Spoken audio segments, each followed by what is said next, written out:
Now, let's dive into today's story. Chapter 1. The Perfect Life. Malcolm Haas had always believed in the American dream, and at 42, he seemed to be living it. Standing 6'2" with steel gray eyes that could read a business deal from across the room, Malcolm had built his construction empire from nothing more than a pickup truck and an unbreakable will. Haas Construction now dominated the Pacific Northwest, with Malcolm's reputation for delivering projects on time and under budget making him the go-to contractor for major developments. His wife, Catherine Jones Haas, was everything a successful man could want, at least on the surface.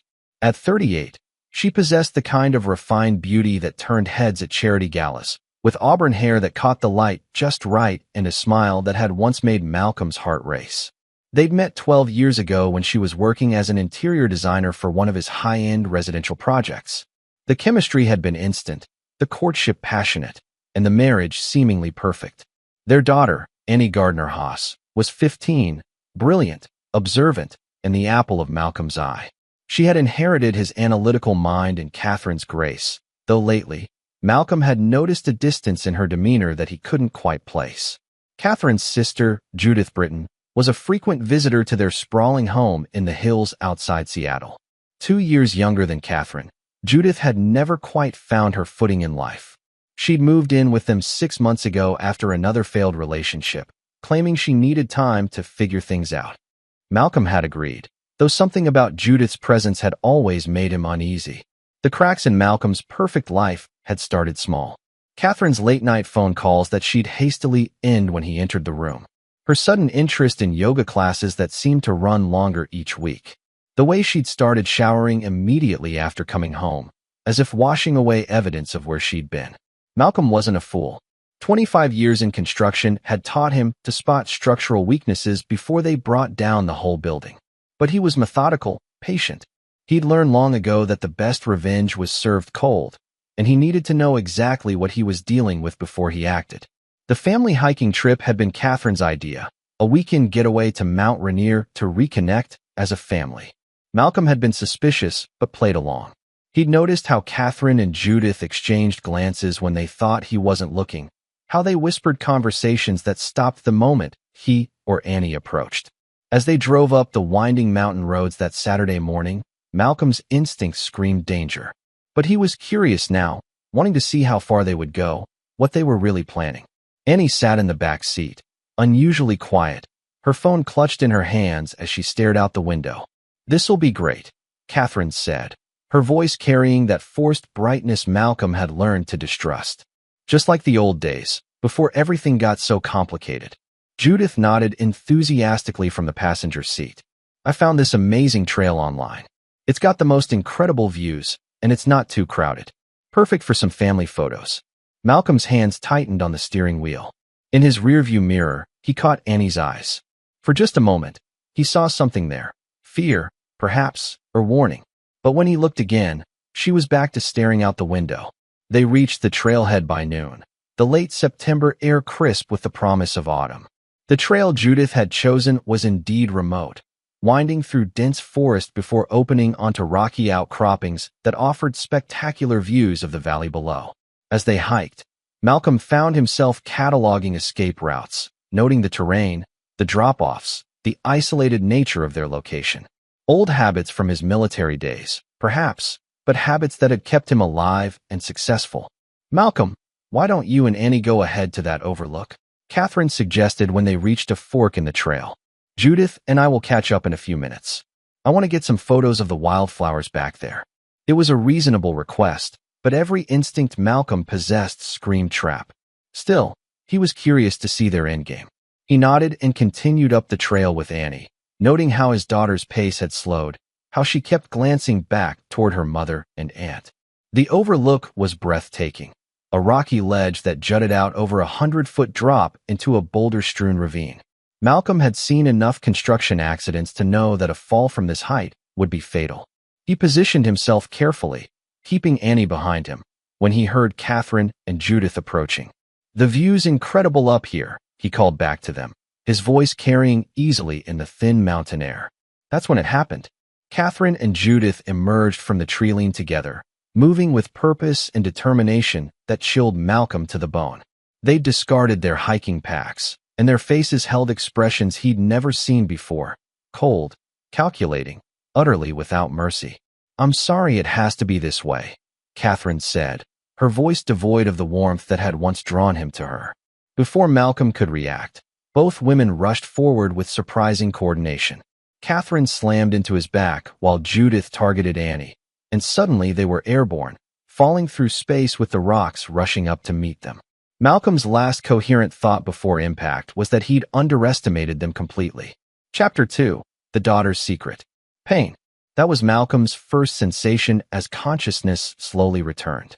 Every breath felt like fire in his chest, and his left leg was bent at an unnatural angle. But he was alive, and more importantly, so was Annie.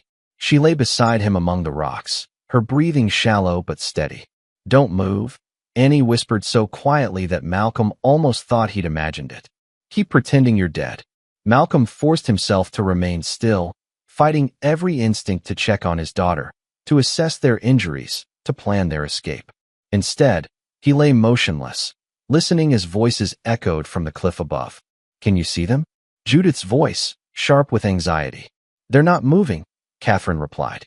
"God, there's so much blood. Are you sure they're? Look at the way Malcolm's leg is twisted. And Annie, she's just a kid, Judith. How could we?"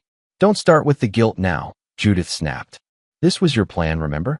Your way out. We went over this 100 times. Malcolm felt a chill that had nothing to do with the mountain air. Catherine had planned this. His wife, the mother of his child, had deliberately tried to murder them both. "The insurance money will take care of everything," Catherine continued, her voice steadying. $2 million for Malcolm, 1 for Annie. More than enough to disappear with Trevor. Trevor. Malcolm filed the name away, another piece of the puzzle clicking into place. "And you're sure no one will suspect anything?" Judith asked. "Who's going to question a hiking accident? Malcolm was always taking risks, always pushing limits. Everyone knows that. And we were nowhere near them when they fell. Remember that. We were back on the trail, taking pictures. What about the hiking register? Won't they check that? I signed us in as a family of 3. Just Malcolm, Annie, and me. You were never here, remember? You were at the spa all weekend. Your alibi is solid." Malcolm's mind raced despite the pain. They'd planned this meticulously, covered their tracks, created alibis. But they'd made one crucial mistake. They hadn't confirmed their targets were actually dead. "We should call for help now," Catherine said. "The longer we wait, the more suspicious it looks." "Right." The grieving widow discovers the bodies. Very tragic. Their voices faded as they moved away from the cliff edge, presumably to establish their presence elsewhere before discovering the accident. Malcolm waited several more minutes before risking a whisper. "Annie, how badly are you hurt?" "My arm's broken, I think. And my head's bleeding. But I can move." Her voice was steady, mature beyond her 15 years. "Dad, there's something you need to know. Something I should have told you months ago." "Tell me." "Mom's been cheating on you. With Trevor Cox, he's Judith's ex-boyfriend. They've been planning this for weeks, maybe months. I overheard them talking about the insurance money, about starting over somewhere new." Malcolm felt a rage unlike anything he'd ever experienced, hot and pure and absolutely merciless. "How long have you known?" "I figured it out about 2 months ago. Mom thought I was asleep, but I heard her on the phone with him. They were talking about how much they loved each other, how they couldn't wait to be together without having to hide." Annie's voice cracked slightly. "I wanted to tell you, but I was scared. I didn't know what would happen to our family." "You did nothing wrong," Malcolm said firmly. "This is not your fault. There's more. Trevor's been staying at Judith's apartment sometimes, but Mom's been meeting him at the Fairmont downtown. Room 412. She thinks I don't know, but I followed her once." Malcolm cataloged this information, his analytical mind already beginning to formulate plans. "What else?" "They weren't just going to take the insurance money. They were going to clean out your business accounts too. Mom has access to everything through the family trust. Trevor's been researching offshore banking, places without extradition treaties." The full scope of their betrayal hit Malcolm like a physical blow. Catherine hadn't just been unfaithful. She'd been systematically planning to destroy everything he'd built, to steal his life's work and disappear with her lover, leaving him and Annie dead on a mountainside. "Dad, I need to tell you something else," Annie continued, her voice growing stronger despite their circumstances. I recorded some of their conversations. On my phone. I wasn't sure what to do with them, but I thought maybe someday you'd need to know the truth. Malcolm's respect for his daughter grew exponentially. At 15, she'd shown more loyalty and intelligence than his wife of 12 years. Where's your phone now? In my backpack. It should have survived the fall. It's in one of those heavy-duty cases. They lay in silence for several minutes, listening for any sign that Catherine and Judith were returning. When Malcolm was satisfied they were alone, he carefully turned his head to assess their situation. They were on a narrow ledge about 20 feet down from the main drop-off, hidden from view by an overhang of rock. It wasn't visible from above, which explained why Catherine and Judith believed they were dead. Malcolm's construction experience kicked in as he studied the rock face. It would be a difficult climb with their injuries, but not impossible. Annie, I need you to listen carefully. We're going to survive this, and when we do, your mother and her accomplices are going to pay for what they've done. But I need you to be strong, to follow my lead exactly. Can you do that?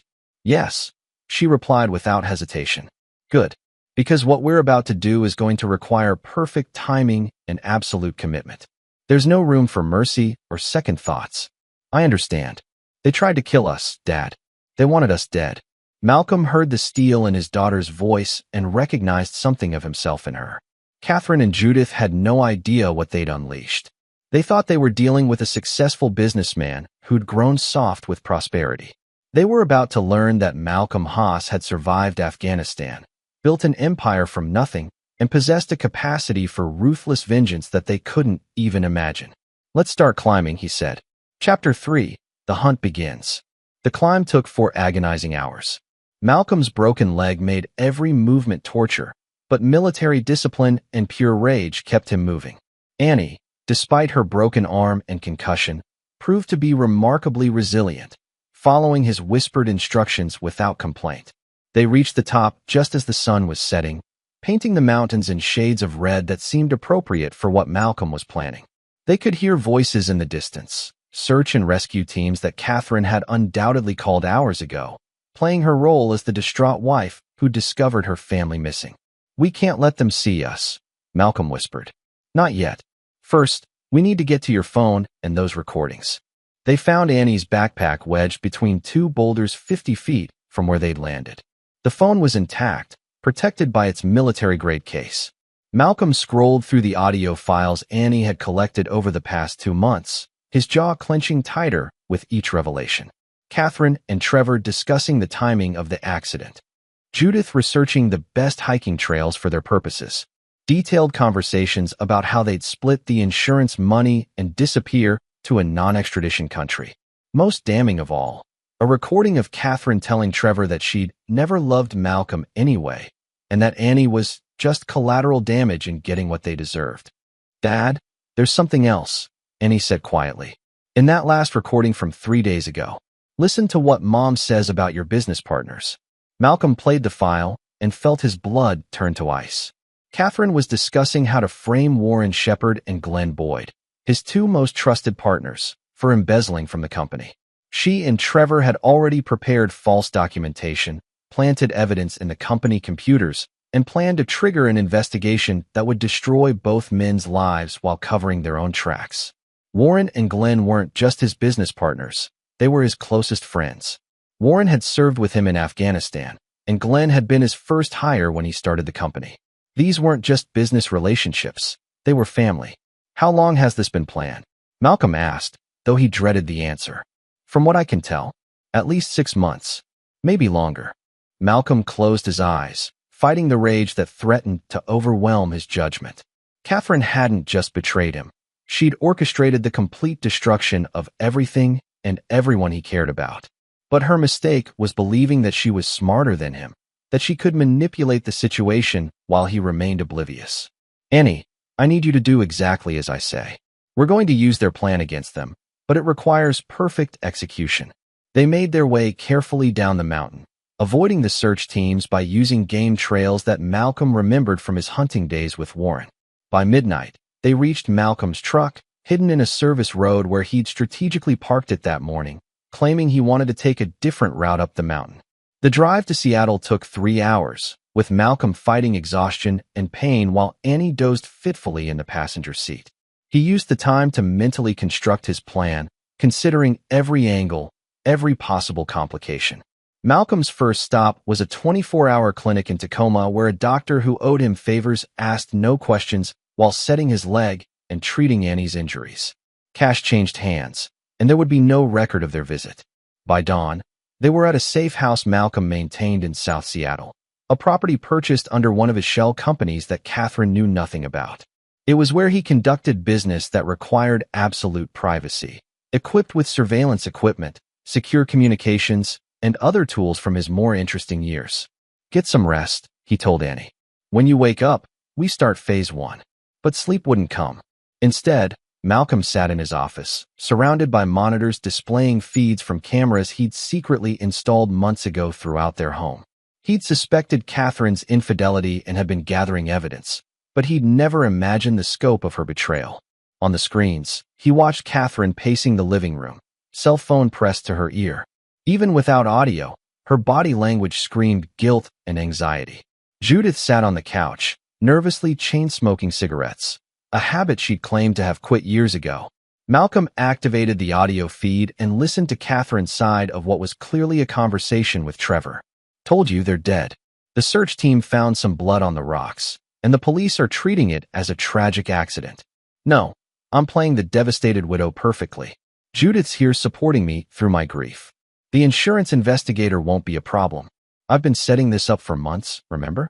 Malcolm's extreme sports hobbies, his risk-taking behavior, everyone expects this kind of thing from him. Malcolm made notes as Catherine continued revealing details of their conspiracy. Trevor was staying at the Fairmont, as Annie had said, but he was registered under the name Vincent Dodson. They had plane tickets to leave the country in 3 days, planning to disappear before any investigation could get too thorough. But most interesting was Catherine's mention of a safety deposit box containing documents that would implicate Warren and Glenn in the embezzlement scheme. She was keeping it as insurance, planning to trigger the investigation only after she and Trevor were safely out of the country. Malcolm smiled for the first time since the cliff. Catherine thought she was being clever, but she'd just given him everything he needed to destroy her completely. He activated another feed, this one showing Trevor's hotel room. The man was younger than Malcolm had expected, maybe 35, with the kind of gym-built physique that suggested vanity rather than real strength. Trevor was on his laptop, probably managing their escape plans, but his relaxed posture suggested he believed everything was going according to plan. Malcolm's phone buzzed with a text from Detective Lance Nguyen, the lead investigator on their case. Lance was another war buddy who'd gone into law enforcement, and Malcolm had quietly reached out to him hours ago. Search called off due to weather. Presumed dead. Catherine requesting expedited death certificates. Something feels off about this whole situation. Malcolm typed back, "Trust your instincts. I'll be in touch soon." Phase 1 of his plan was simple. Let Catherine and Trevor believe they'd succeeded while he gathered intelligence and prepared his trap. But Phase 2 would require more subtle manipulation, and Phase 3 would be absolutely devastating. Malcolm opened his laptop and began researching Trevor Cox's background. By the time Annie woke up 12 hours later, Malcolm had assembled a complete profile of the man who'd conspired to murder his family. Trevor Cox, 36, was a former stockbroker who'd lost his license 3 years ago for insider trading. He'd been moving from one get-rich-quick scheme to another ever since, seducing wealthy women and emptying their bank accounts before disappearing. Catherine wasn't his first mark. She was just his biggest score. "Dad." Annie appeared in the doorway, looking better after rest and medical attention. "Feeling stronger?" "Much." "What did you find?" Malcolm turned his laptop around, showing her Trevor's real background. "Your mother thinks she's found love. In reality, she's partnered with a professional con artist who's probably planning to disappear with all the money and leave her holding the bag." Annie studied the screen. "Are you going to tell her?" Malcolm's smile was cold as winter. "Eventually. But first, we're going to let them execute their plan exactly as they've outlined it. And when they think they've won, when they're counting their money and celebrating their success, that's when we'll destroy them all." "What do you need me to do?" Malcolm looked at his daughter, 15 years old, but already showing the kind of strategic thinking that would make her a formidable ally. Catherine had no idea that in trying to eliminate Annie, She'd lost the only thing that might have saved her from Malcolm's vengeance. "We're going to give them exactly what they want," Malcolm said. "And it's going to cost them everything." Chapter 4. The Trap. 3 days had passed since the accident, and Catherine was playing her role to perfection. Malcolm watched from his safe house as his wife hosted a steady stream of visitors offering condolences, her performance so convincing that even he might have been fooled if he didn't know better. The funeral was scheduled for the following week, pending the completion of the police investigation. Catherine had been pushing hard for expedited death certificates, claiming she needed closure and couldn't bear the uncertainty. Detective Nguyen had been stalling, following Malcolm's subtle suggestions, but couldn't delay much longer without raising suspicions. Malcolm's surveillance revealed that Catherine and Trevor were growing increasingly anxious. Their original plan had them leaving the country within days of the accident, but the insurance company's requirement for a thorough investigation was complicating their timeline. "We need to move soon," Trevor said during one of his late-night calls to Catherine. Malcolm had managed to tap his phone through Warren's contacts in the private security industry. "Every day we stay increases the risk. The insurance investigator wants to interview me again tomorrow," Catherine replied, her voice tight with stress. "If I leave now, it'll look suspicious. Then we stick to the plan. You give your interview, play the grieving widow, and we leave tomorrow night. The money transfer will complete once we're in the Caymans." Malcolm made note of this timeline adjustment. Trevor and Catherine were planning to disappear less than 24 hours from now, which meant Malcolm needed to accelerate his own plans. "Annie," he called to his daughter, who was monitoring social media feeds from their home computer. "How's our other project coming?" Annie smiled grimly. "Judith's been posting constantly about supporting Catherine through her grief. Very touching stuff. But I've been tracking her actual location through her phone's GPS. Want to guess where she really was yesterday afternoon?" "Trevor's hotel." "Correct. She was there for 3 hours. And based on the credit card records I hacked into, she's been buying lingerie and expensive champagne. Either she's dealing with grief in a very unusual way, or she's celebrating," Malcolm finished. Good work. Malcolm had underestimated Judith's role in the conspiracy. He'd assumed she was just a pawn, but the evidence suggested she was a full partner. Even worse, she was apparently sharing Trevor with Catherine, though neither woman seemed aware of the other's involvement with him. Trevor Cox was playing an even deeper game than Malcolm had realized. "Dad, there's something else. I've been going through Mom's computer remotely. She's been researching divorce lawyers for months, specifically ones who specialize in hiding assets from spouses. She was planning to take everything even without the insurance money." Malcolm felt his jaw clench. Catherine's betrayal had layers he was still discovering, each one deeper and more calculated than the last. But every revelation just gave him more ammunition for what was coming. "Show me," he said. Annie pulled up Catherine's browser history, revealing months of research into offshore banking, asset protection trusts, and international divorce law. She'd even consulted with 3 different attorneys about the best ways to hide money from a spouse during divorce proceedings. "She was never planning to just leave," Annie said quietly. "She wanted to destroy you completely." Malcolm stood and walked to the window overlooking the city. Somewhere out there, Catherine was putting the finishing touches on what she believed was the perfect crime. She thought she'd eliminated the only 2 people who could expose her, stolen his life's work, and positioned herself to disappear with millions of dollars. She had no idea that her intended victims were very much alive and had spent the last 3 days preparing her destruction. "Phase 2 starts now," Malcolm said, turning back to Annie. "I need you to make some calls." The first call went to Warren Shepard at exactly 6 p.m., when Malcolm knew he'd be finishing up at the office. "Malcolm?" Warren's voice carried shock and relief. "Jesus Christ, where are you?" Catherine said you and Annie fell off a cliff. "The whole city's been talking about it." "We survived," Malcolm said simply. "Warren, I need you to listen carefully. Catherine tried to murder us. She's been embezzling from the company and planning to frame you and Glenn for it." Silence stretched for nearly 30 seconds before Warren spoke again. "You're sure?" "I have recordings. Bank records. Everything. She's planning to disappear tomorrow night with her lover and our life insurance money." "Son of a bitch." Warren's voice went cold. "What do you need?" Malcolm smiled. Warren had been his sergeant in Afghanistan, and his response was exactly what Malcolm had expected. No questions about proof or legality, just immediate loyalty and readiness for action. Access to the corporate accounts. I need to move some money around, create some interesting paper trails. And I need you to call Glenn. We're going to need his expertise with computer systems. Consider it done. Anything else? Yes. Tomorrow night, Catherine and Trevor are planning to access our joint safety deposit box at First National. I need you and Glenn to be there when they do. Are we talking about a citizen's arrest here, Malcolm? Malcolm's smile turned predatory. We're talking about justice, Warren. The permanent kind. While Malcolm coordinated with Warren, Annie was making her own calls. The first went to Detective Nguyen's partner, Detective John Kinney, who'd been investigating Trevor's previous cons in 3 different states. Detective Kinney? This is Annie Haas. I'm calling about Trevor Cox, who you've been tracking for securities fraud.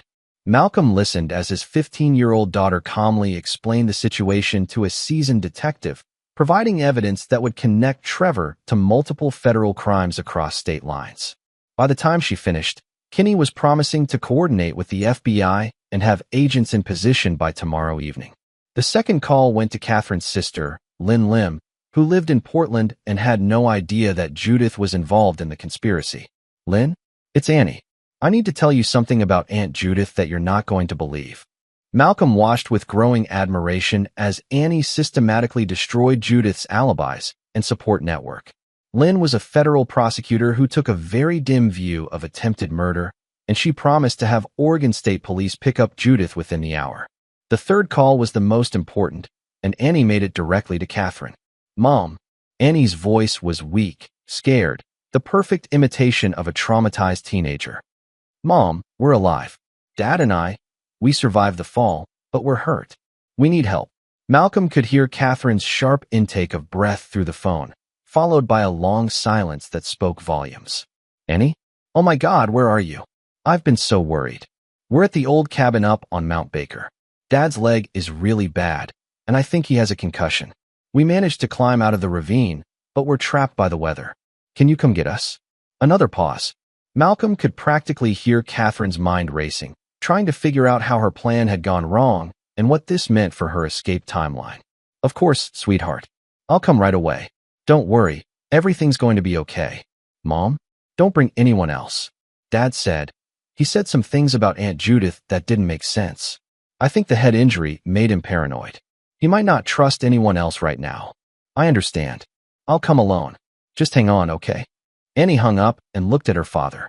She's going to come, but she's also going to bring Trevor. No way she makes this trip without backup. That's what I'm counting on, Malcolm said. They think they're coming to finish the job. Instead, they're walking into a trap that's going to cost them everything. Malcolm's phone buzzed with a text from Warren. Money moved. Trails established. Glenn's got the computer systems locked down. Federal agents briefed and in position. What's the signal? Malcolm typed back. Tomorrow night, when Catherine and Trevor try to access the safety deposit box, they're going to discover that all the money's gone. That's when they'll panic and make mistakes. Be ready. But the safety deposit box was just the beginning. Malcolm had spent 3 days not just gathering evidence, but actively sabotaging every aspect of Catherine and Trevor's escape plan. Their fake passports had been flagged by Homeland Security. Their offshore accounts had been frozen pending investigation. The private jet they'd chartered had been grounded for routine maintenance that would take weeks to complete. By the time Catherine and Trevor realized how completely they'd been outmaneuvered, they'd be facing federal charges in 3 states, with evidence so damning that no jury would hesitate to convict. But Malcolm wasn't finished. The legal consequences were just the appetizer. The main course would be far more personal and infinitely more devastating. Dad, Annie said quietly, are you sure about this? About all of it?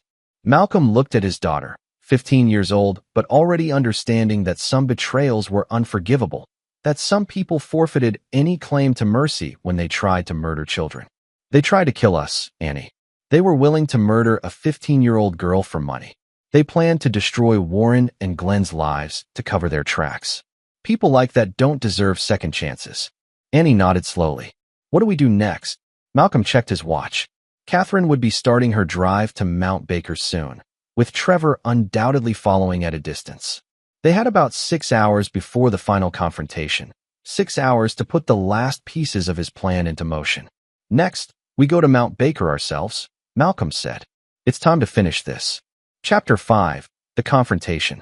The abandoned mining cabin sat on a ridge overlooking the Cascade foothills, accessible only by a treacherous logging road that hadn't seen maintenance in decades.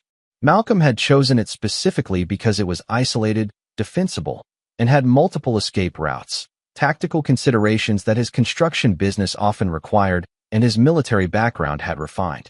Malcolm and Annie arrived at the cabin just after midnight, giving them several hours to prepare before Catherine and Trevor's expected arrival. Malcolm's leg throbbed with every step, but adrenaline and purpose pushed him forward. Remember, he told Annie as they checked their equipment, you stay hidden unless something goes wrong. This is going to get dangerous, and I need to know you're safe. I understand. But Dad, what if they really are planning to kill you? What if this isn't just about money anymore? Malcolm's smile was grim. Then they're going to discover that I'm much harder to kill than they think. The cabin was a perfect setting for the confrontation, remote enough that screams wouldn't be heard, isolated enough that whatever happened here would stay here. Malcolm had spent years in Afghanistan learning how to make problems disappear permanently, and those skills weren't the kind that faded with time. He positioned motion sensors around the perimeter and set up night vision cameras to monitor all approaches. If Catherine and Trevor brought backup, Malcolm would know about it long before they reached the cabin. At 4 a.m., the perimeter alarms activated. Malcolm checked his monitors and smiled coldly. Catherine and Trevor were approaching in separate vehicles, just as he'd predicted. Catherine drove her Lexus SUV while Trevor followed in a rental car, staying far enough back to avoid suspicion but close enough to provide support. Both vehicles stopped at the bottom of the ridge, their occupants undoubtedly debating their approach. Malcolm activated the audio surveillance and listened to their radio conversation. The road's worse than I expected.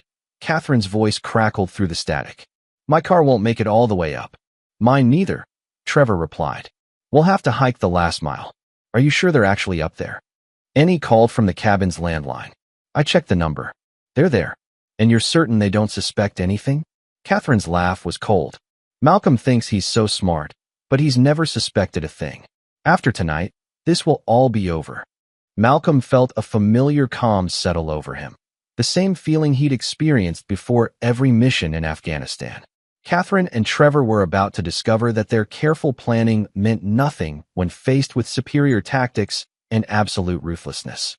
He watched through night vision as they began their hike up the ridge, moving slowly and quietly.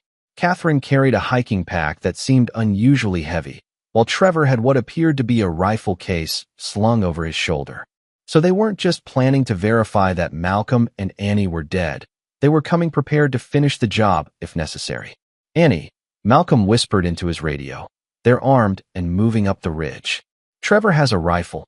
Catherine's carrying something heavy. This confirms they're here to kill us. Copy that. Annie replied from her hiding position in the rocks above the cabin. I've got eyes on them through the scope. Want me to? Negative. Stick to the plan. Let them come to me.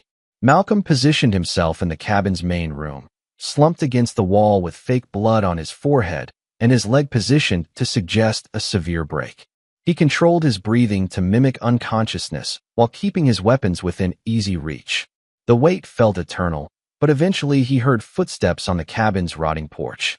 Catherine's voice drifted through the thin walls. Malcolm? Annie? It's me.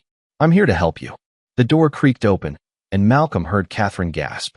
Through slitted eyes, he watched her approach, her face a mask of false concern that didn't quite hide the predatory gleam in her eyes. Oh God, Malcolm. You look terrible. She knelt beside him, checking for a pulse at his throat. Malcolm forced himself to remain completely still as her fingers probed for signs of life. Is he alive? Trevor's voice came from the doorway, where he stood with the rifle ready. Barely. His pulse is weak, and this head wound looks serious. Where's Annie? Upstairs, probably hiding. The poor kid must be terrified. Malcolm almost smiled at the genuine concern in Catherine's voice. Even now, in the middle of orchestrating his murder, she was playing the role of the worried mother. Should we just finish this? Trevor asked quietly. Catherine hesitated for a long moment. Make it look like the injuries from the fall. If anyone ever finds the bodies, it needs to appear that they died from the original accident. And the girl? Same thing. She would have died from exposure, shock. No one will question it. Malcolm had heard enough. In a single fluid motion, he rolled to his feet and had his pistol trained on Catherine before she could react. The fake blood and makeup that had simulated his injuries scattered as he moved with the speed and precision of his military training. "Hello, Catherine," he said calmly. "Thanks for coming to finish the job." Catherine's face went white, her mouth opening and closing without sound. Behind her, Trevor was raising his rifle, but Malcolm was already moving. "I wouldn't," Malcolm said, shifting his aim to Trevor without losing sight of Catherine. "Annie's got a sniper rifle trained on you from the rocks above. She's been taking shooting lessons from Warren for the past year. Excellent marksmanship." Trevor froze, his rifle halfway to his shoulder. "That's better. Now, drop the weapon and kick it toward me." Trevor complied, his face tight with anger and fear. Malcolm could see him calculating odds, looking for angles, but the tactical situation was hopeless. "Sit down, both of you. We have some things to discuss." Catherine found her voice first. "Malcolm, I can explain." "No need. I heard your explanation 3 days ago, when you were standing on that cliff congratulating yourself on the perfect murder. You tried to kill your own daughter for insurance money, Catherine. There's no explanation that makes that forgivable." "You don't understand," Catherine said desperately. "Trevor and I, we love each other. We never meant for it to happen, but you saw an opportunity to steal my life's work and disappear together," Malcolm finished. "I know about the embezzlement scheme, Catherine. I know about your plans to frame Warren and Glenn. I know about Trevor's history of seducing wealthy women and emptying their bank accounts." Catherine's eyes flickered to Trevor with the first hint of suspicion. "Oh, you didn't know about his other victims?" Malcolm continued. "Trevor's been running this con for years. You're just his biggest score, Catherine. Did you really think a 36-year-old ex-stockbroker fell in love with a woman 10 years older because of your sparkling personality?" "She's lying," Trevor said quickly, but Malcolm could see doubt creeping into Catherine's expression. "Ask him about Margaret Walsh in Denver, or Linda Chan in Phoenix, or Sarah Martinez in Dallas. All wealthy, older women. All mysterious disappearances after their bank accounts were emptied." Catherine turned to look at Trevor, and Malcolm saw the exact moment when she realized she'd been played. The devastation in her eyes was almost satisfying. "Trevor," she whispered. Trevor's mask finally slipped, revealing the cold calculation underneath. "Does it matter? We're all dead anyway. Malcolm's not going to let any of us walk out of here." "You're right about that," Malcolm said. "But you're wrong about the reason. This isn't about money or even betrayal. This is about justice." Malcolm's radio crackled with Annie's voice. "Dad, we've got company. 3 vehicles coming up the road. Looks like federal agents." Through the cabin windows, Malcolm could see headlights winding up the mountainside. Detective Nguyen had delivered as promised. "You called the police?" Catherine asked, hope creeping into her voice. "Better than that," Malcolm replied. "I called the FBI. Turns out Trevor's wanted in connection with securities fraud in 3 states. And conspiracy to commit murder carries federal charges when it crosses state lines." The sound of vehicles approaching grew louder, and Malcolm could hear the distinctive whop-whop of helicopter rotors in the distance. "But here's the thing, Catherine," Malcolm continued, his voice dropping to a whisper. "The FBI is going to arrest you both. You'll be tried, convicted, and sentenced to life in prison without possibility of parole. Trevor will probably get the death penalty in Texas for what he did to Sarah Martinez." Catherine's face crumpled as the full weight of her situation hit her. "But that's just the legal consequences," Malcolm continued. "I've also destroyed your financial escape plan. The offshore accounts have been frozen. Your safety deposit box has been emptied. The money you embezzled from my company has been returned, with interest. Every asset you try to hide has been found and seized." "How?" Trevor demanded. "I've been planning this for 3 days while you thought I was dead. I had help from people who actually know the meaning of loyalty." Malcolm's smile was cold as winter. "Warren and Glenn have been systematically unraveling every aspect of your plan while federal investigators built an airtight case against you."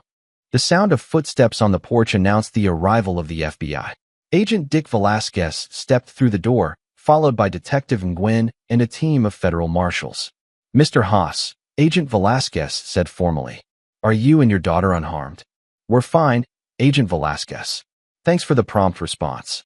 "Catherine Haas, Trevor Cox, You're both under arrest for conspiracy to commit murder, insurance fraud, embezzlement, and multiple federal charges. The agent began reading them their rights as the marshals moved to restrain them. Catherine looked at Malcolm one last time, tears streaming down her face. "I never meant for it to go this far," she whispered. Malcolm's expression didn't change. "Yes, you did. You planned every detail. You were willing to murder your own daughter for money. Some lines can't be uncrossed, Catherine." As the agents led Catherine and Trevor away, Malcolm felt a hand on his shoulder. Annie had emerged from her hiding place and was standing beside him, watching their mother disappear into the night. "Is it over?" she asked quietly. Malcolm looked at his daughter, 15 years old, but already showing the strength and intelligence that would serve her well in life. Catherine had lost the right to call herself Annie's mother the moment she pushed her off that cliff. "It's over," he confirmed. "They'll never hurt anyone again." But even as he said it, Malcolm knew that the legal consequences were just the beginning. Catherine and Trevor would spend the rest of their lives in prison, but that wasn't enough. Not nearly enough. Some betrayals demanded more permanent solutions. Chapter 6. The Price of Betrayal. 6 months had passed since Catherine and Trevor's arrest, and the legal machinery was grinding toward its inevitable conclusion. Catherine had pled guilty to conspiracy to commit murder in exchange for a life sentence without parole, while Trevor was fighting extradition to Texas, where he faced the death penalty for his role in Sarah Martinez's murder. Malcolm stood in the courthouse hallway, watching through the window as Catherine was led away in shackles after her sentencing hearing. She tried to make eye contact with him several times during the proceedings, but Malcolm had looked right through her as if she didn't exist. "Any regrets?" Detective Nguyen asked, joining Malcolm at the window. "None," Malcolm replied without hesitation. Annie appeared at his other side, now 16 and more mature than her years should have required. The events on Mount Rainier had changed her, hardened her in ways that Malcolm regretted but couldn't undo. "The prosecutor said Trevor's probably going to get the death penalty in Texas," she said quietly. "Good," Malcolm said simply. They walked out of the courthouse together, past the gaggle of reporters who'd been following the case. Malcolm had become something of a local celebrity, the businessman who'd survived his wife's murder plot and brought her to justice. The media loved the story of betrayal and revenge, though they didn't know the half of it. Warren and Glenn were waiting by Malcolm's truck, both men looking satisfied with the day's proceedings. "So what now?" Warren asked. "The business is running better than ever. Catherine's locked up for life, and Trevor's going to fry in Texas. Justice served, case closed." Malcolm's smile didn't reach his eyes. Not quite. The drive back to Malcolm's office took 20 minutes, during which none of them spoke. Annie had learned to read her father's moods, and she could sense that something significant was about to happen. Malcolm's office occupied the top floor of the Haas construction building, with floor-to-ceiling windows offering a panoramic view of Seattle. Malcolm walked to his desk and pulled out a thick folder that he'd been building for months. "Judith Britton," he said, placing the first set of photographs on the conference table. "Currently serving 5 years in Oregon State Prison for conspiracy to commit murder. Model prisoner, up for parole in 18 months. Warren picked up one of the photos, studying Judith's intake mugshot. "What about her?" "She was the one who researched the hiking trails, who planned the logistics of the accident. Without her, Catherine never could have pulled this off." Malcolm's voice was calm, matter of fact. "She's also been making calls from prison to a reporter at the Seattle Times, claiming that I somehow staged the whole thing to frame Catherine." "That's ridiculous," Glenn said. "We have recordings of them planning the murder." "Of course it's ridiculous. But Judith's managed to convince this reporter to start investigating my suspicious survival of the hiking accident. The story's going to run next week." Malcolm pulled out another folder, this one marked with Trevor's name. "Trevor Cox has been talking to federal investigators, trying to make a deal. He's claiming that I'm involved in money laundering through my construction business, that the whole thing was an elaborate insurance fraud scheme that went wrong." "Can they prove any of that?" Warren asked. "Of course not. But they don't need to prove it. They just need to create enough doubt to reduce Trevor's sentence and destroy my reputation in the process." Annie looked up from the documents she'd been reading. "They're still trying to hurt us, even from prison." "Exactly. Some people never learn when to accept defeat." Malcolm walked to the window, looking out over the city he'd helped build. "Which is why I've decided to teach them a lesson they'll never forget. The room fell silent as Malcolm's meaning became clear. Malcolm, Warren said carefully, what exactly are you planning? Malcolm turned back to face them, his expression cold and determined. I'm planning to solve all of our problems permanently. He pulled out a detailed floor plan of Oregon State Prison, marked with guard rotations, camera locations, and security protocols. Judith's in minimum security because her crime was nonviolent. She has access to the library, the workshop, and the exercise yard. All areas with limited surveillance. Jesus, Malcolm, Glenn whispered. You're talking about murder. I'm talking about justice, Malcolm corrected. Judith tried to kill my daughter. She's shown no remorse, taken no responsibility, and now she's actively trying to destroy what's left of our lives. Some problems don't have legal solutions. Annie was studying the prison schematics with clinical detachment. What about Trevor? Malcolm smiled coldly and pulled out another set of documents. Trevor's being held in Harris County Jail in Houston while he awaits trial. Much higher security, but also much higher levels of violence. Inmates who hurt children don't tend to live very long in Texas lockups. You've already arranged something, Warren said, reading Malcolm's expression. I've made some inquiries through old contacts. Trevor Cox will have an accident within the next week. Something involving other inmates who don't appreciate child killers. The room was quiet except for the hum of the air conditioning. Malcolm watched his partners and daughter process what he was telling them, waiting to see who would object, who might try to stop him. What do you need from us? Warren asked finally. Malcolm felt a surge of satisfaction.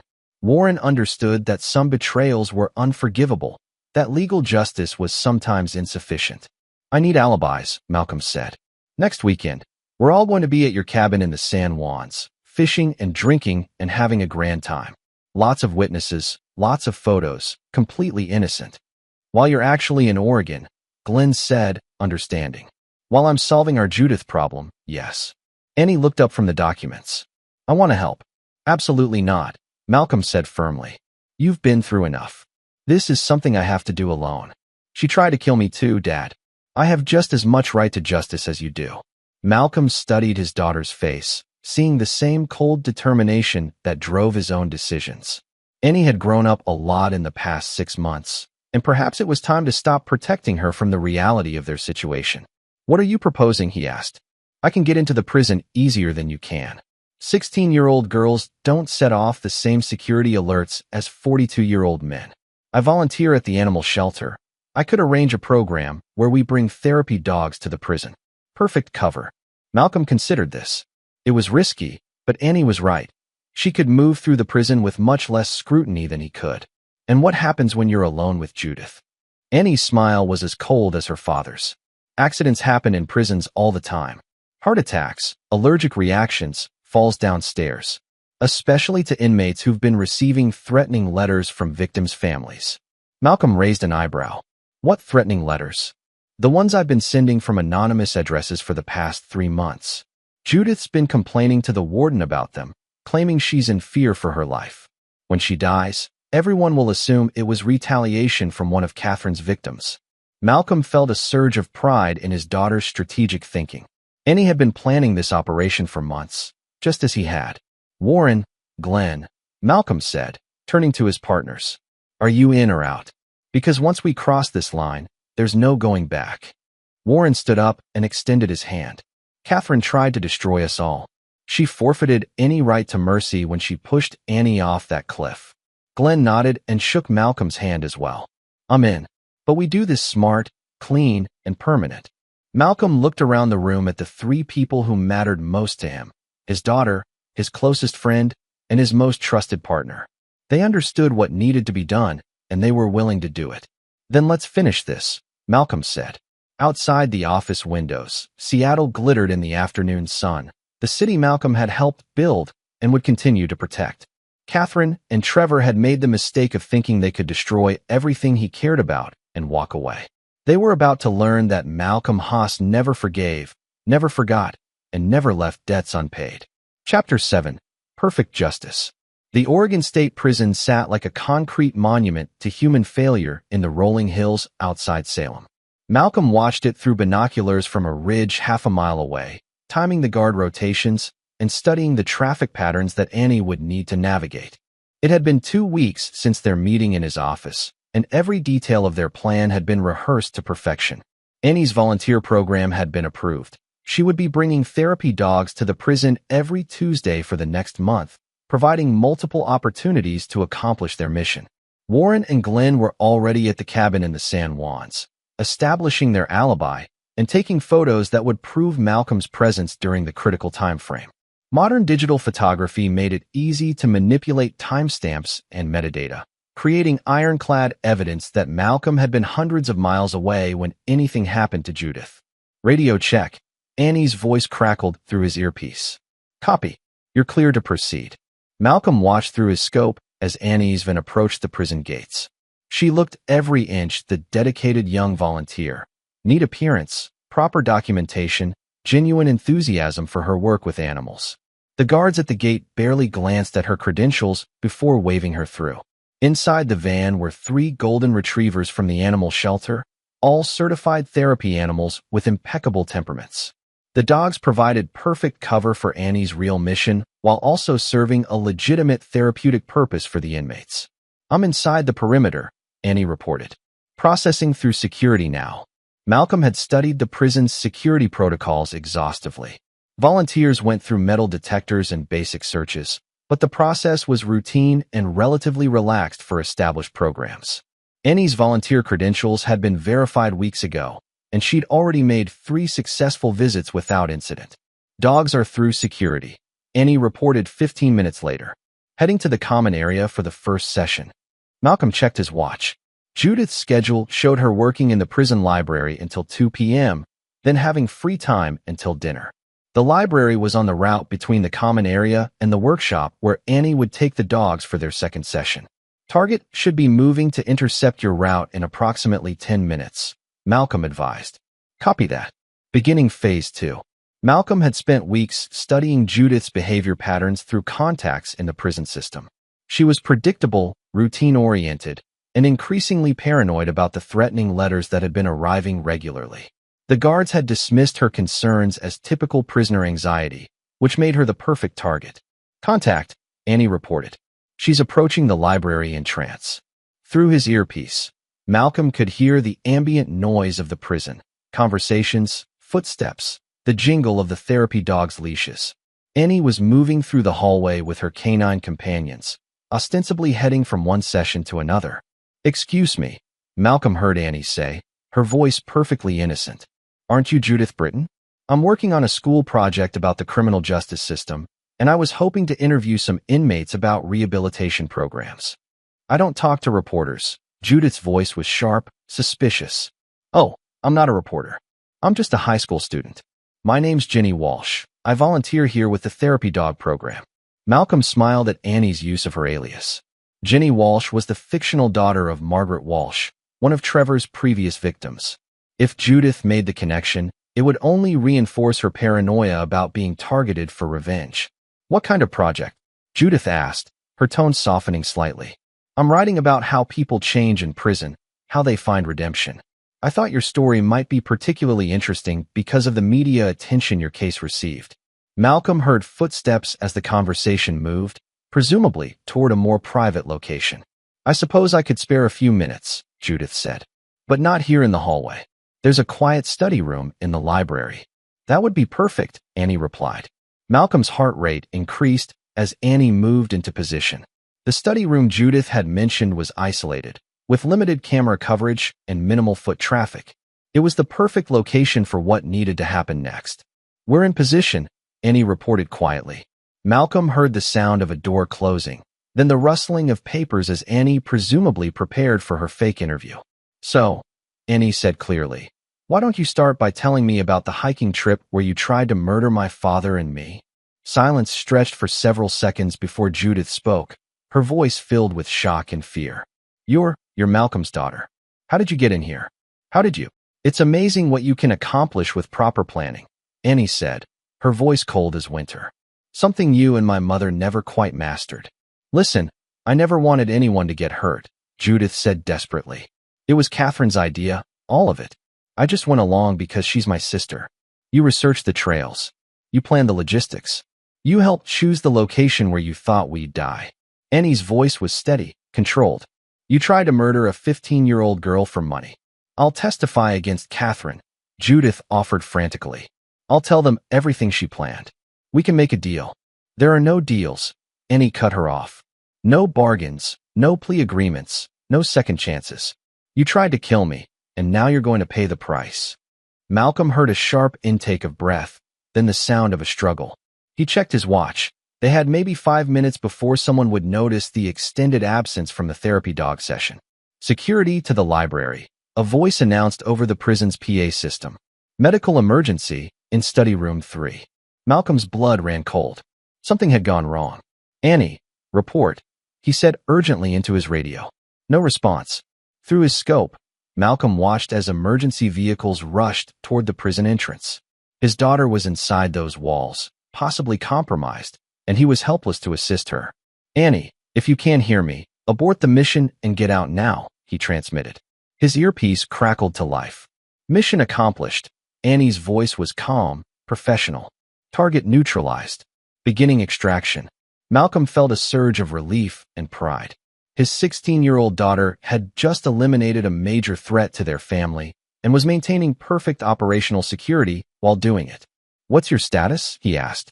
Judith suffered a severe allergic reaction to something in the study room. Probably the peanut residue on one of the therapy dogs. Prison food services will confirm she had a documented nut allergy. Very tragic accident. Malcolm smiled coldly. They'd researched Judith's medical records extensively, knowing that her severe peanut allergy could be triggered by trace amounts of the allergen. Annie had simply ensured that one of the therapy dogs had enough peanut residue on its fur to cause a fatal reaction when Judith pet it. Emergency responders are attempting resuscitation, Annie continued, but she's been without oxygen for at least 4 minutes. Even if they revive her, the brain damage will be severe. Extraction route. Clear. I'm expressing appropriate shock and concern about the tragic accident. The other volunteers are comforting me while the guards secure the scene. Malcolm watched through his scope as Annie emerged from the prison with the other volunteers, her face showing exactly the right amount of distress for someone who'd witnessed a medical emergency. She was playing her role perfectly, ensuring that no one would ever suspect her involvement in Judith's death. Package delivered. Annie reported once she was clear of the prison. Target eliminated. No complications. Malcolm felt a surge of satisfaction. Judith Britton would never threaten his family again, never spread lies about their survival, never see the outside of a prison, because she'd never survive the allergic reaction that would claim her life within the hour. Excellent work, Malcolm told his daughter. Come home. As Annie drove away from the prison, Malcolm's phone buzzed with a text message from his contact in Houston. The message was brief but satisfying. Trevor Cox found dead in his cell this morning. Apparent suicide by hanging. No note. Malcolm smiled coldly as he packed up his surveillance equipment. Trevor Cox hadn't committed suicide. He'd been murdered by inmates who'd been paid to ensure that child killers received appropriate justice. But the official cause of death would spare everyone the complications of a trial. Catherine was alone now, abandoned in prison with no allies, no hope of appeal, and no possibility of parole. She would spend the rest of her life knowing that her sister and lover had died because of the plan she'd created, the betrayal she'd orchestrated. Malcolm drove back toward Seattle as the sun set behind the Cascade Mountains, painting the sky in shades of red that seemed appropriate for the justice he'd delivered. Catherine had tried to destroy his family, steal his life's work, and frame his closest friends for crimes they didn't commit. Instead, she'd lost everything and everyone she cared about, while Malcolm's family and business grew stronger than ever. Some people called it revenge. Malcolm called it justice. And justice, properly applied, was always permanent. Chapter 8. The Final Lesson. 1 year had passed since the deaths of Judith and Trevor, and Malcolm's life had settled into a new rhythm of success and satisfaction. Haas Construction had expanded into 3 new states. Annie was thriving in her junior year of high school, and Catherine remained exactly where she belonged, locked in a concrete cage for the rest of her natural life. Malcolm stood in his office reviewing the quarterly reports when his assistant knocked on the door. Mr. Haas, there's a reporter here from the Seattle Times. She says it's about your wife's case. Malcolm looked up, immediately alert. The media attention had died down months ago, and he'd assumed the story was finished. Send her in.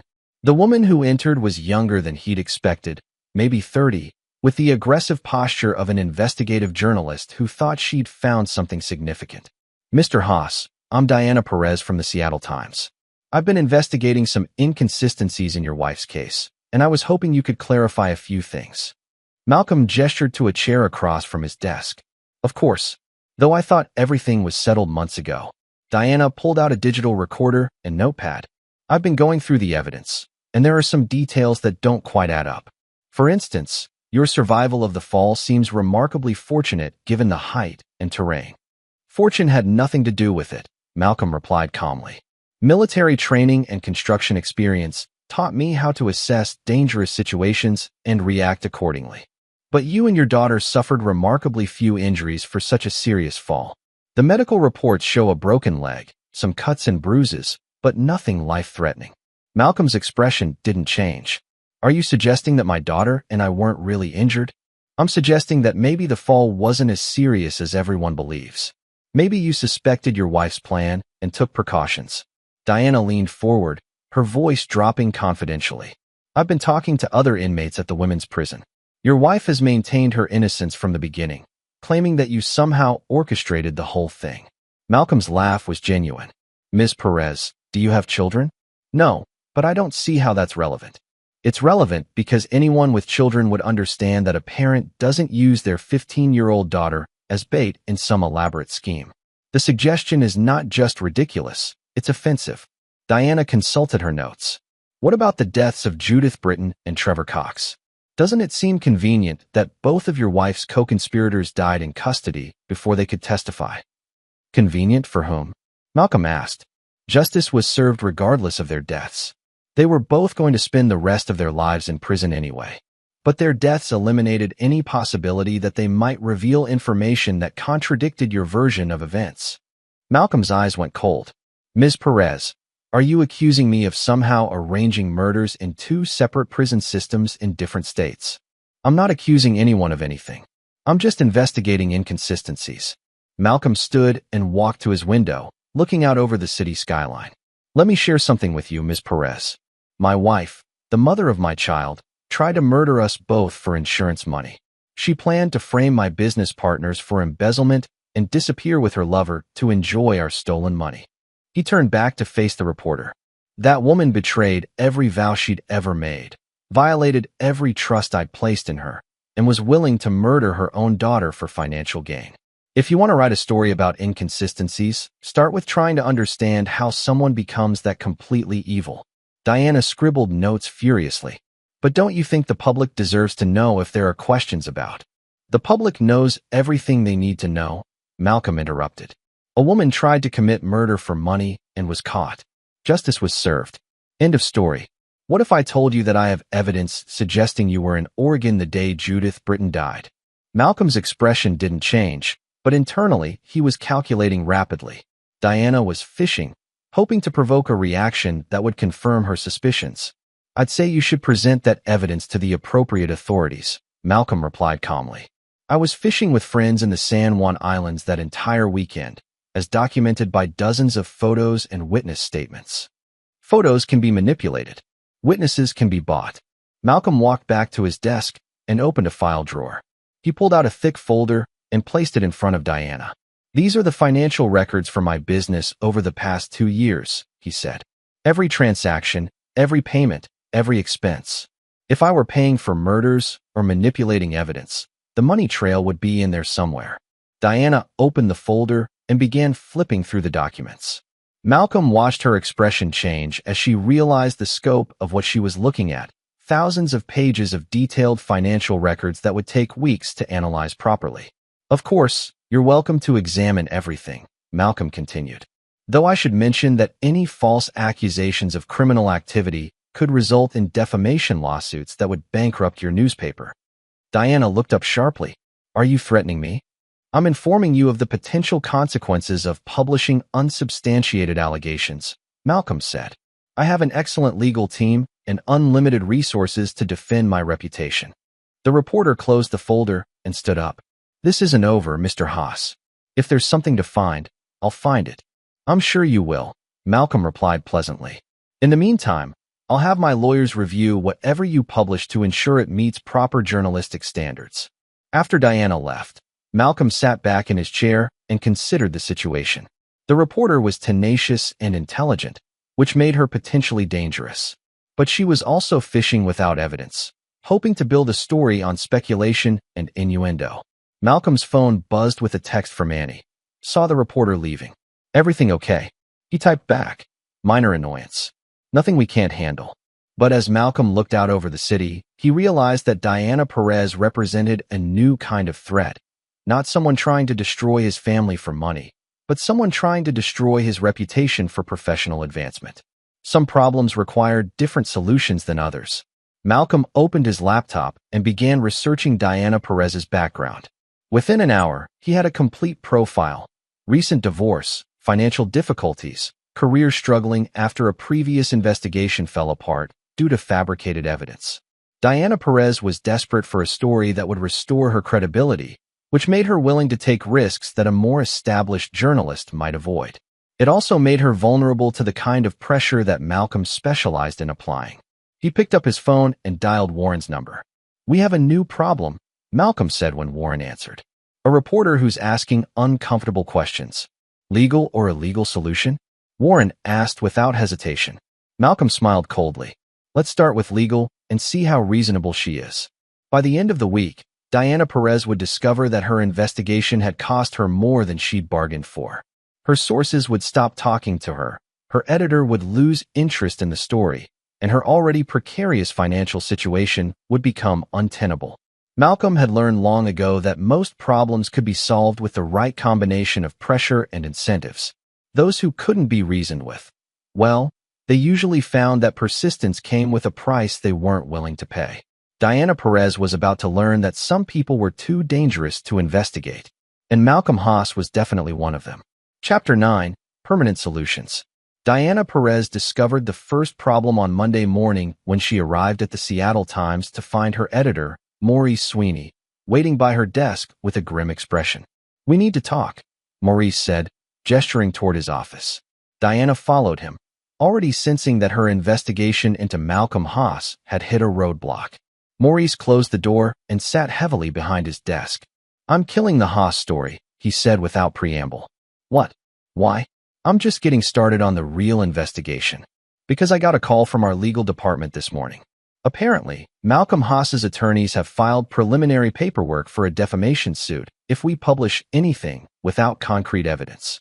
Diana felt her stomach drop. It's just preliminary research. I haven't even written anything yet. His lawyers also sent over a list of factual errors in your preliminary questions, along with documented evidence that contradicts several of your assumptions.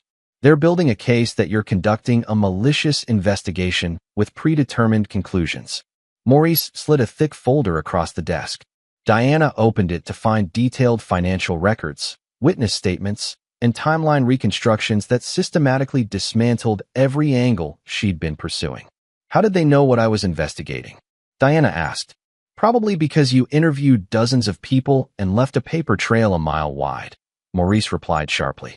Diana, this man survived a murder attempt by his own wife. He's not some criminal mastermind. He's a victim who's tired of being harassed by conspiracy theorists.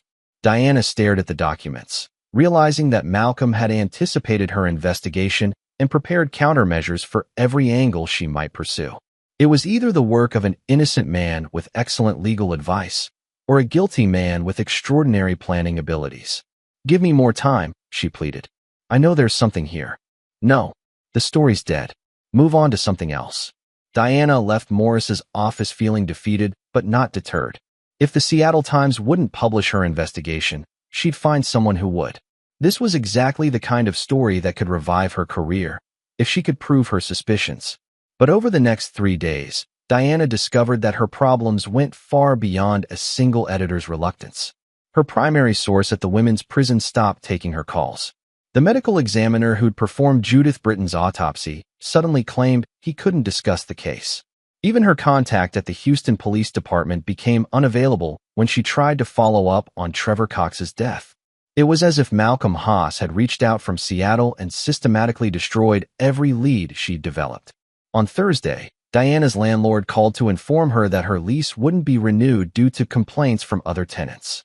Her car insurance company canceled her policy after claiming they discovered irregularities in her application.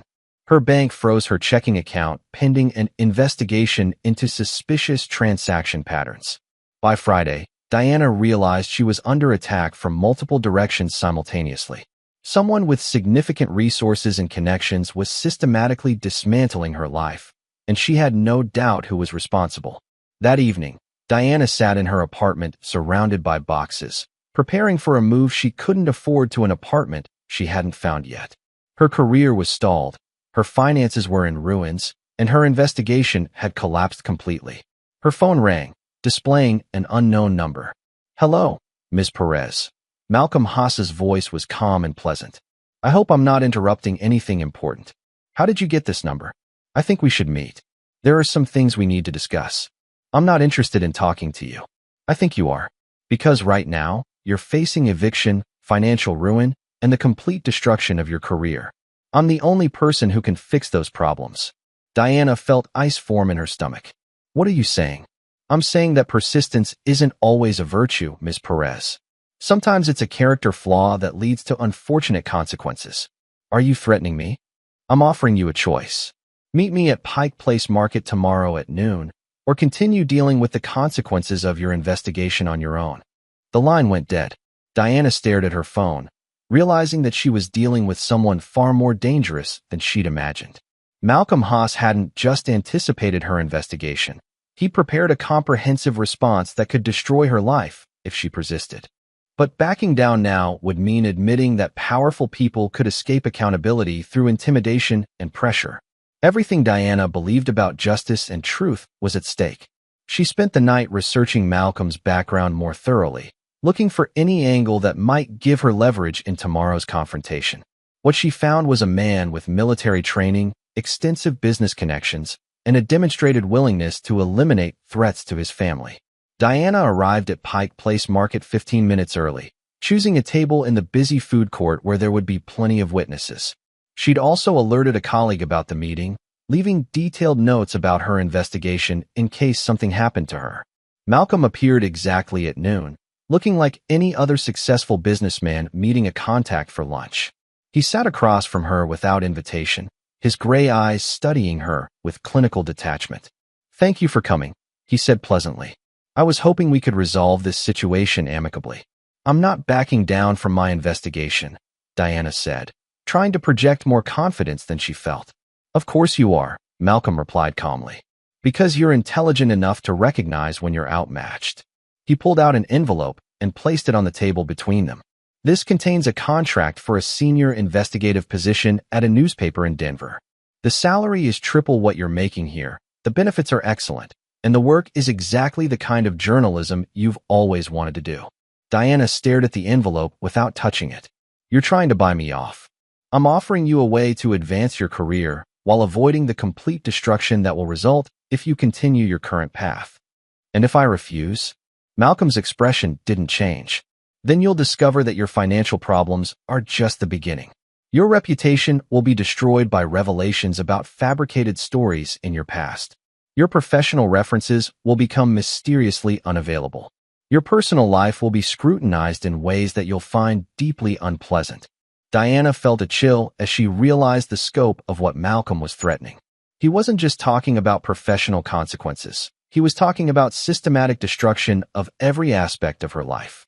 "You can't just make people disappear," she said weakly. "I don't make people disappear, Ms. Perez. I just make their lives so unpleasant that they choose to disappear on their own." Malcolm's smile was cold. "Take the job in Denver. Write important stories about corporate corruption and political scandals. Build the career you've always wanted. Just do it somewhere else, investigating someone else." Diana stared at the envelope, knowing that picking it up would mean abandoning everything she believed about standing up to bullies and seeking truth regardless of consequences. "What about justice?" she asked quietly. "Justice was served," Malcolm replied. "My wife tried to murder me and my daughter. She's in prison for life. Her accomplices are dead. The legal system worked exactly as it was supposed to. But if you arranged those deaths—" "If I had arranged those deaths," Malcolm interrupted, Do you really think I'd allow a reporter to get close enough to prove it? Do you think I'd be sitting here offering you career advancement instead of ensuring your permanent silence? The implication hung in the air like a threat wrapped in logic. Malcolm was either innocent or so dangerous that confronting him was effectively suicide. Diana picked up the envelope with trembling hands. Inside was indeed a contract for a senior position at the Denver Post, along with a signing bonus that would solve all her immediate financial problems. "There's one more thing," Malcolm said, reaching into his jacket. Diana tensed, but he pulled out a simple business card. "This is the number for my attorney. If you ever find yourself in legal trouble, professional difficulty, or personal danger, call him. He'll take care of everything." "Why would you help me if I'm a threat to you?" Malcolm stood up, straightening his jacket. "Because I don't consider you a threat, Ms. Perez. You're an intelligent woman who made an error in judgment. Intelligent people learn from their mistakes and move on to better opportunities." He paused at the edge of the table. "But if you choose to continue your investigation, if you publish anything about my family based on speculation and innuendo, then you'll discover what it means to be an actual threat to Malcolm Haas. And I promise you won't survive that education." Diana watched him walk away, disappearing into the crowd of tourists and shoppers as if he'd never been there at all. She sat alone with the contract and business card, realizing that she'd just been given a choice between accepting defeat and facing destruction. 2 hours later, Diana Perez called the Denver Post and accepted the position. Within a week, she'd moved to Colorado and begun work on investigations that would win her a Pulitzer Prize 3 years later. She never wrote another word about Malcolm Haas. Malcolm, meanwhile, returned to his office and his life, satisfied that another threat had been neutralized through proper application of pressure and incentives. Diana Perez had been intelligent enough to recognize superior force when confronted with it, which meant she could be trusted to stay away from his family permanently. That evening, Malcolm picked up Annie from school and took her to dinner at their favorite restaurant.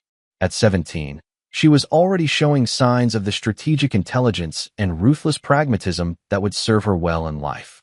"How did it go with the reporter?" Annie asked over dessert. "She accepted a position in Denver," Malcolm replied. "I don't think we'll be hearing from her again." "Good. I was worried we might have to get creative again." Malcolm smiled at his daughter's casual acceptance of their methods. Annie understood that some people couldn't be reasoned with, couldn't be trusted, and couldn't be allowed to threaten their family security. Catherine had tried to destroy them and lost everything. Judith and Trevor had tried to kill them and paid with their lives. Diana Perez had tried to expose them and been forced to abandon her investigation. Malcolm Haas protected what was his with absolute ruthlessness and no compromise. His enemies learned this lesson exactly once, and those who survived the education never forgot it. Annie would inherit this empire someday, along with the knowledge and skills necessary to protect it from all threats. Malcolm had built something that would last for generations, defended by people who understood that mercy was a luxury they couldn't afford. As they drove home through the Seattle streets that Malcolm had helped build, he felt the deep satisfaction of a man who'd achieved everything he'd set out to accomplish. His family was safe, his business was thriving, and his enemies were either dead or permanently neutralized. Catherine would spend the rest of her life in a concrete cage, knowing that her betrayal had cost her everything while her intended victims prospered beyond her wildest imagination. Some people called it revenge. Malcolm called it justice. And justice, properly applied, was always permanent.